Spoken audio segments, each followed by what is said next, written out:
হযরত ওমরের জামানা। কার জামানা? ওমর এমন প্রেসিডেন্ট ছিল ভাই, হে পিটত করি আটার বস্তা নিয়ে মানুষের বাড়ি যাইতো। আর এখন আমাদের চরিত্র হইলো ভোটের আগে বাড়ির দুয়ারে তাইছে, সকিনাবু সকিনাবু আমি ভোটত দাঁড়াচ্ছি, আমাকে একটা ভোট দিস, তোর জান আগে মুই দিম। ভোটত যেই পাস হয় যাউরা, তখন আর হুদিস পাওয়া যায় না, কথা কয় না বারে। করতেছেন নাকি? হ্যাঁ, কি হয়েছে? না হয় ভাঙ্গা মোরক মুখ আনবে না, ভাঙ্গা মোরক না আনলো মুই সাঙ্গা মোরক যামু, কথা কয় না, ঠিক কিনা বলেন? এক কথাই বলতে চাই, মানুষের তৈরি করা আইন দিয়ে কখনো মানুষকে শান্তি দেওয়া যায় না। মানুষকে শান্তি দিলে কেবলমাত্র আল্লাহর আইন, রাসূলুল্লাহর শাসন ব্যতীত মানুষ কখনো মানুষ হতে পারে না। আমি কিন্তু জায়গায় বসে এই ওয়াজটা রেডি করছি ভাই, মুই ধরি আসুন আর একটা, এখন মুই পান সাবানো আর এই বক্তব্য শুনু, মুই টেনশনত পড়ি গেল, মুই কি কই, পরে মোর আল্লাহ মোর মাথার ঢালি দিল, কি একটা বেটা পয়দা করনু রে, মুখ তো আব্বা কয় না রে। এবার ডাক দেখো, আপনি টেনশন করিয়েন না, মুই আসুক আমি জিজ্ঞেস করবো। এবার আসছে খেলাধুলা করিয়ে 11-12 বছর ছাওয়া আসছে, থাম, তোর আব্বা তো কষ্ট করে কামাই করে খাওয়ায় না? হ্যাঁ খাওয়ায় তো, তা তুই আব্বা ডাকাস না কেন? এমনি চ্যাংড়া কয়, আব্বার কষ্টের কামাই কি খালি আমি একলা খাই, তুই খাইস না?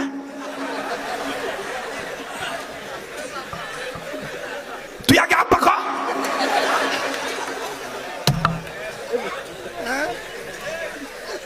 এটার নাম শরীয়তপুরি, এটার নাম কি? শরীয়তপুরি। ব্যতিক্রম ধরনের কথাবার্তা, কথা কন ঠিক কিনা? এখন বাপ পিছনে তোর বেটা তুই যাবার কত, আব্বা ডাক সোনার স্বাদ মিটে গেছে, যা দাদা দাদা, কথা কয় না, কেবে রাগ করতেছে নাকি? এজন্য বেশি বুঝলে হবে না, দাওয়াত তাবলীগ করবেন, আলেমদের পরামর্শ নিবেন, নিজে না জানলে জান্নেওয়ালাদের কাছ থেকে জেনে নিবেন। ইসলামের রাজনীতি করবেন, আলেমদের কাছ থেকে জেনে নিবেন। পণ্ডিতি করিয়া বলবেন না যে অমুক বিধান মানি না, অমুক বিধান মানি না, মৌলবাদ, জঙ্গিবাদ, দেশদ্রোহী, বিরোধী বললে এখন বাংলাদেশে চলে না। যা চলার চলতো আপা হেলিকপ্টারে করে নিয়ে গেছে, যারা স্বপ্নে দেখতেছেন। আবার কি সুন্দর করে কত সাংবাদিক এখন ইদানিং জন্ম নিয়ে কইতেছে, মনে হচ্ছে ডক্টর ইউনূসের মাথায় এই উপর্যুপরি জঙ্গিবাদের তন্ত্র মন্ত্র আঁকড়া বেঁচে বসেছে। অচিরে ভারত সরকারের দৃষ্টিকোণ থেকে আমরা বলতে চাচ্ছি, শেখ হাসিনাকে নিরাপত্তার সাথে ফেরত আনা হবে। আমি বলতেছি, এ জাউরা, তোদের টেনশন তোদের ভিতরেই থাকবে, তোর আর পেনশন পাবি না কো। এই দেশটা বাংলাদেশ ওলামায়ে কেরামের দেশ, তোদের আপা আসলেও আর ভালো থাকবে না, রক্ষা হবে না, বাঙালি কিন্তু আর সে সুযোগ দিবে না। সংবাদটা প্রচার করা হলো ইত্তেহাদ শাবাবের স্টেজ থেকে ভাঙ্গা গলায় আব্দুল খালেক শরীয়তপুরীর মাধ্যমে। ওনারই একটি গায়ের চাদর মদিনা তাইয়্যিবা মার্কেট থেকে কিনে এনেছেন, আমার ছাত্র ওনার কাছ থেকে এইটা নিয়েছে। এখন আমি বললাম, তোর গায়ে সুন্দর লাগে না, আমার গায়ে সুন্দর লাগে, একটু আমারে পরে দেখাতো। ও আবার কানে কানে কয়, আপনি সুন্দর মানুষ, এটা গায়ে দিলে তো আপনাকে সুন্দর লাগবে। তা আমি বললাম, যাকে সুন্দর লাগবে সুন্দর জিনিস তারই হবে। এবার বলেন আমাকে দিয়া কানে কানে কয়, তাইলে 200 টাকা দেন। আমি কই, তুই চাইলি 200, যা দিয়া দিলাম 400। বাজান নে, আলেমদের এরকম মোহাব্বত হওয়া দরকার, কথা কন ঠিক কিনা? আরে বাবাজি, আমার এই জন্য বলতেছি, এই পাগলের দিকে তাকাইলে ঠকবেন না বাবা।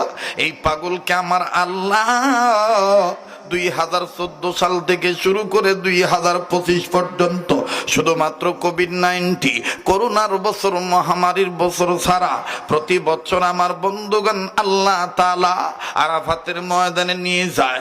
গোটা রমজান মাস কোন বছর মক্কায় থাকা লাগে, গোটা রমজান মাস কোন বছর মদিনায় থাকা লাগে। আরে বাবাজি, এই হাত দিয়া বারবার কাবা ধরি, এই হাত আল্লাহওয়ালাদের হাতের সাথে লাগানো। ভাইজান, এই হাতটা তুলে আমি আপনাদের জন্য দোয়া করব, অনুরোধ করে বলবো, রাত এমনি হইল হইছে, অমনি হইল হইছে, এখন যাইয়া লাভ নাই। শেষ ভালো যার, সব ভালো তার। দিল কেমন জানি বলে আজকের মাহফিলের দোয়া কবুল হইয়া যাবে। নাকটার মধ্যে আল্লাহওয়ালাদের গ্রান পাওয়া যাচ্ছে, যেদিকে তাকাই সেদিকে শুধু নূর আর নূর দেখতে পাচ্ছি। রব্বে কাবা কবুল করবেন ইনশাআল্লাহ। মনে রাখবেন, ঘুমন্ত ব্যক্তি ঘুম থেকে উঠে মাহফিলে আসবে। কোন পাগল আসলে একটু দেখে আসি। আরে বাবাজি, ওমর রাদিয়াল্লাহু তাআলা আনহু আল্লাহকে ডাক দিয়ে বললেন, আল্লাহ, রাজ্যে যদি কোনো প্রজার সমস্যা থাকে, জনগণের সমস্যা থাকে, আয় আল্লাহ, যদি আমি না জানি, কিয়ামতের ময়দানে তোমার আদালতে আমার জবাব দেওয়া লাগবে। কেননা জনগণের খেদমত করা রাষ্ট্রপ্রধানদের এটা নৈতিক দায়িত্ব, ইমানি দায়িত্ব, এটার নাম ইবাদত।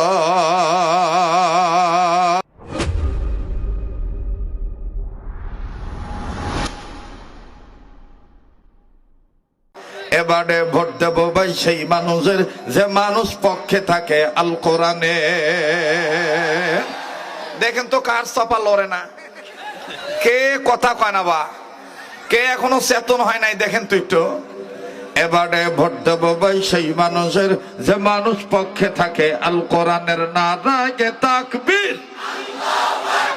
নারায়ে তাকবীর, আল কোরআনের আলো,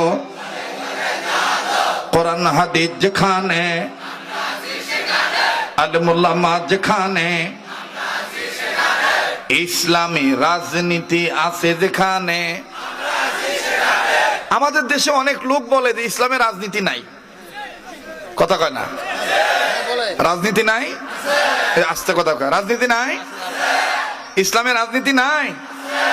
ইসলামে যারা বলবে, মুসলমান হয়ে যারা বলবে ইসলামে রাজনীতি নাই, ওদের আসলে ইমানে ভেজাল আছে, কথা বলেন।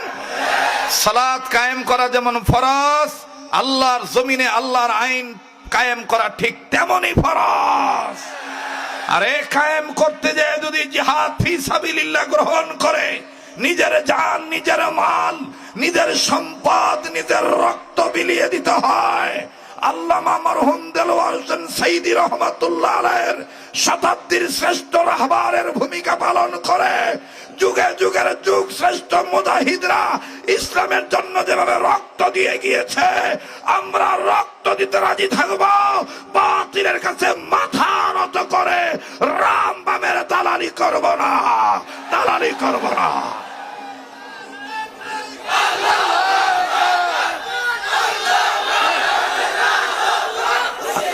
আমার কথা কইতে দেন, আমি আগেই তো কইছিলাম, আপনাদের আওয়াজে বোঝা যায় রাত সন্ধ্যা রাত, ঠিক না? কারণ অনেকের মনে তামান্না ছিল খালি আসলেই হয়, হ্যাঁ, গাইবান্ধার ভাষায় কয় আলেই হয়, ঠিক কিনা বলেন? আলেই হয়, ইনশাআল্লাহ। পবিত্র কোরআনুল কারীমের সূরাতুল বায়িনার যে আয়াতে কারিমা তেলাওয়াত করেছি অংশ বিশেষ, এই আয়াতে কারিমার অংশ বিশেষের মাধ্যমে আল্লাহ দুটি কাজ করতে বলেছেন। এই দুটি কাজ করলেই দুনিয়াতে শান্তি, আখিরাতে মুক্তি। বলেন কটি কাজ? আবার বলেন কটি কাজ? দুই কাজের মধ্যে প্রথম নম্বর কাজ হলো ইবাদত করা। বলেন কি করা? জোরে বলেন না কি করা? পৃথিবীর সব মানুষকে ইবাদত করার জন্য বানাইছেন কে? আবার বলেন কে? আরে বাবাজি,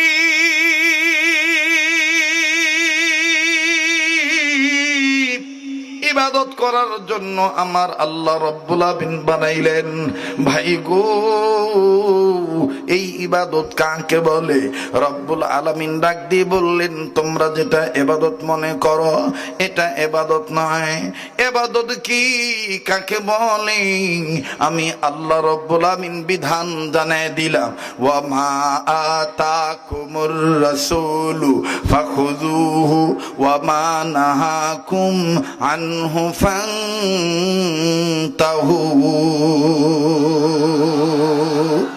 আমার রসুল আমার পক্ষ থেকে তোমাদেরকে যা ধরতে বলে সেটা তোমরা ধরবা, তোমাদেরকে যা ছাড়তে বলে সেটা তোমরা ছেড়ে দিবা।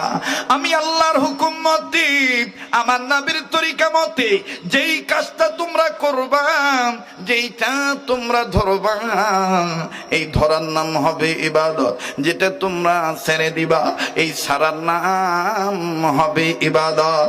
শোনো রে বান্দা, শোনে নাও, ইবাদত করার জন্য শুধু তোমাদের মানবদেরকে বানাইনি, তোমাদের মানব সম্প্রদায়ের পাশাপাশি আর একটা জাতিকে আমি আল্লাহ বানাইছি। আল্লাহ বলেন, ওয়া মা খালাকুতুল জিন্না ওয়াল ইনসা ইল্লা লিয়াবুদুন। মানুষ আর জিন জাতিকে আমি আল্লাহ আমার ইবাদত করার জন্য বানাইছি। শোনো রে গোলাম, শোনো, আমি আল্লাহর হুকুম মতে, নবীর তরিকা মতে যদি তোমরা দুনিয়ার জমিনের উপরে ইবাদত করো, দুনিয়ার জমিনের উপরে প্রবেশ করবা তোমরা ইবাদতে, আর মরার পরে আমি আল্লাহ তোমাদের প্রবেশ করাইয়া দেব জান্নাতে। ফাদখুলি ফি ইবাদি ওয়াদখুলি। এই মনে হচ্ছে না কোরআনের ক্লাস চলতেছে? কথা কয় না। যারা বাদাম খাইতেছেন বাবা, অনুরোধ, পায়ে হাত বাপ, আপাতত পেটের খাওয়া বন্ধ কর। আমার নিয়ত আসলো যে এটি এসেছে একটা ভাত খাম্বা, কপালত নাই ভাই। যতই শ্বশুর বাড়ি হোক, জামাই যদি দেরি করে, ভাত যদি ঠান্ডা হয়ে যায়, এটা জামাইয়ের কপালের দোষ, শ্বশুর বাড়ির দোষ। কথা কয় না। একটু জবান খুলে বলেন না, ফাদখুলি ফি ইবাদি ওয়াদখুলি। ভাই না জানলেও গুনগুন করেন, আল্লাহ গুনাহ মাফ করে দিবে ইনশাআল্লাহ। ফাদখুলি ফি ইবাদি ওয়াদখুলি। ওরে ভালো কাজে জান্নাত মিলবে, মন্দ কাজে জাহান্নাম। এটা আমার নিজের বানানো বাবা, কি করবো বাবা, এগুলা কাম করে খাওয়া লাগে। ওই জন্য মাঝে মাঝে কাগজ কলম ধরি, দেখতো ভাই বাজারে চলবে কিনা। বলবো তাহলে সবার একটু বলা লাগবে। গাইবান্ধার ছাত্র সমাজের মধ্যে তো ইসলামী গজলের একবারে মনে করেন 54 শক্তি। কথা কোন ঠিক কিনা? ভালো কাজে জান্নাত মিলবে, মন্দ কাজে জাহান্নাম। ইত্তেহাদুস শাবাব ভাঙামোর এই ছেলেদের এই কাজ, এই নিয়ত, ভালো কাজ না খারাপ কাজ? ওরে ভালো কাজে জান্নাত মিলবে, মন্দ কাজে করে হাও টাকা আসু করে ভাই কম মুখ নারা। ভালো কাজে জান্নাত মিলবে, মন্দ কাজে, দেখেন তো কে কে বলে না, ওরে ভালো কাজে জান্নাত মিলবে, মন্দ কাজে, ভালো কাজে জান্নাত মিলবে, মন্দ কাজে। এক শ্রেণীর মানুষ আছে গুনার কাজে সময় পায়, করে না গো নেকির কাম। ভালো কাজে জান্নাত মিলবে, মন্দ কাজে। সামনের বাইরা চুপ থাকেন, দেখি পিছনে বাইরা কোন গ্রুপের লোক হতে চায়, জান্নাতি না জাহান্নামী? ভালো কাজে জান্নাত মিলবে, মন্দ কাজে। আছে বাবা, আছে, মোটামুটি জবাব আছে বা। এবার পিছনে বাবারা চুপ থাকেন, সামনের বাইরা ভালো কাজে জান্নাত মিলবে, মন্দ কাজে। মাশাআল্লাহ, এই তো ক্লাস শুরু হয়ে গেছে। এবার যারা চেয়ারে আছেন আপনারাও একটু মুখ লড়ান বাবা, যারা স্টেজে আছেন তারাও কবেন ইনশাআল্লাহ, কারণ আমরা সবাই এখন দিনী ভাই। কথা কম ঠিক কিনা? ভালো কাজে জান্নাত মিলবে, মন্দ কাজে, ভালো কাজে জান্নাত মিলবে, মন্দ কাজে। এক শ্রেণীর মানুষ আছে গুনার কাজে সময় পায়, করে না গো নেকির কাম। ভালো কাজে জান্নাত মিলবে, মন্দ কাজে, ভালো কাজে জান্নাত মিলবে, মন্দ কাজে। মানুষ রূপে জন্ম নিয়া জানোয়ারের বাপ দেখান, নামাজ রোজা ছাইরা দিয়া চালু রাখছেন বাউল গান। ঠিক কিনা? মানে মানুষ রূপে জন্ম নিয়া জানোয়ারের বাপ দেখান, নামাজ রোজা ছাইরা দিয়া চালু রাখছেন বাউল গান। আবার নিজের ত্রুটি ঢাইকা রেখা আলেম ওলামার গায়ে বদনাম, আবার নিজের ত্রুটি ঢাইকা রেখা আলেম ওলামার গায়ে। মন্দ কাজে ভালো কাজে জান্নাত মিলবে, মন্দ কাজে কথা কয় না চলবে রে বা। হ্যাঁ, রংপুরিয়া ভাষায় কয় মুই আগাম না পাশায়। হ্যাঁ, মুই আগ পাকে যাম না পাক পাকে যাম বে, আগ পাকে। আল্লাহ নিজেই বলেছেন যারা আমার দিকে আগাবে আমি আল্লাহ তাদের দুটো জিনিস পুরস্কার দেব। নাম্বার 1, আমি আল্লাহ জীবনের গুনাহ মাফ করে দেব। নাম্বার 2, আমি আল্লাহ জান্নাত লিখে দেব।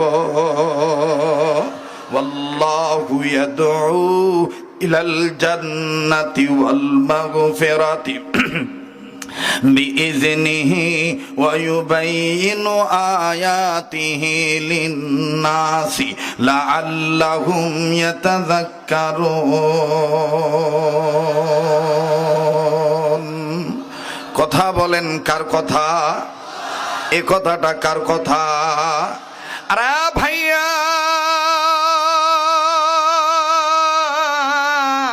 ইবাদত করতে হবে আল্লাহর। আল্লাহ রাব্বুল আমিন সাহায্য করবে। আল্লাহ পাক বললেন ফাদখুলি ফি ইবাদি ওয়াদখুলি জান্নাতি।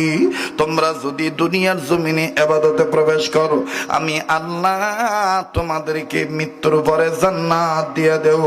আরে বন্ধুরে, কেউ কেউ জিজ্ঞাসা করতে পারে শরীয়তপুরি হুজুর, দুনিয়ার জমিনে ইবাদত করলে মরার পর আমার আল্লাহ জান্নাত দিবে, কিন্তু দুনিয়াতে চলতে গেলে তো পেট আছে, এই পেটের খাদ্য দিবে কে? আল্লাহ পাক ডাক দিয়ে বলেন ইত্তেহাদুস শাবাব, ভাঙ্গামোরের ভাইরা সবাই আয়োজন করেছে এটাই বুঝাবার জন্য। আমার বন্ধুগণ, আমার ভাইরা, আল্লাহ পাক বলেন গোলামেরা তোমরা যদি আমার ঘরে রীতিমতো নিয়মিত যাইয়া সালাত আদায় করো, আমার ঘরে যাইয়া ইবাদত করো, আমি আল্লাহ কথা দিলাম তোমাদের খিদা লাগলে খাদ্য আমি দেব, ভয় পাইলে নিরাপত্তার চাদর আমি আল্লাহ দিয়ে তোমাদের ঢেকে রাখব। ফালইয়াবুদু রব্ব হাযাল বাইত, পড়েন না, ফালইয়াবুদু রব্ব হাযাল আল্লাযী আত'আমাহুম মিন জু'ইন ওয়া আমানাহুম মিন খাউফ। বাজান রে, মোবাইল থাকলে মোবাইলের মাধ্যমে অডিও রেকর্ড করে নিয়ে যাবেন বাবা। জীবনে দেখেনি বয়ানখানা হয়তো বা শুনেছেন, আমার মুখ থেকে অন্যান্য আলেমদের মুখ থেকে শুনিয়া থাকতে পারেন। আজ আমি আবার আপনাদেরকে সেই পুরানো কথাটা একটু জানায় দিবার চাই। বন্ধু, মানুষ যদি আল্লাহর উপর ভরসা করে, মানুষ যদি আল্লাহর হুকুম মতে ইবাদত করে, মানুষ যদি নবীজির তরিকা মতে চলে, আমার আল্লাহ রব্বুল আমিন দেখেন কেমন করে সাহায্য করে। আল্লাহ পাক নিজেই শিক্ষা দিয়ে বলে দিয়েছে ইয়্যাকা না'বুদু ওয়া ইয়্যাকা, বলেন না, ইয়্যাকা না'বুদু ওয়া ইয়্যাকা। ইবাদত করব কার? সাহায্য আসে কার? সাহায্য করবেন কে? দেখেন বন্ধু কেমন করে সাহায্য আসে। বাবাজি গভীর মনোযোগ হয়ে শুনবে, দৃঢ়তার সাথে বলতে চাই, অনেক মা বোন ওয়াজ শুনতেছেন, আশা করা যায় এই বয়ান শোনার পরে মা বোন আল্লাহওয়ালা হয়ে যাবে। বাবাজি ঘটনাটা নতুন মনে হবে, আমার বন্ধুগণ চ্যালেঞ্জ, এই ঘটনা কোনো বক্তার কাছে পাবেন না। আমার ভাইরা বক্তারা যদিও বললে আমার বন্ধুগণ তারা সাজায় গোছায় বলতে পারে না। ও বাজান, সময় স্বল্পতার কারণে কথাটা ফুটে তুলতে পারে না। এটা বাজান রে দুনিয়ার নিয়মের কথা। একই গান একজন গাইলে কলিজা ঠান্ডা হইয়া যায়, আর একজন গাইলে কেমন জানি ভগর ভগর মনে হয়। কথা কয় না? একই গান একজন গাইলে কলিজা ঠান্ডা হয়, আর একজন গাইলে বগর বগর মনে হয়। ঠিক কিনা বলেন?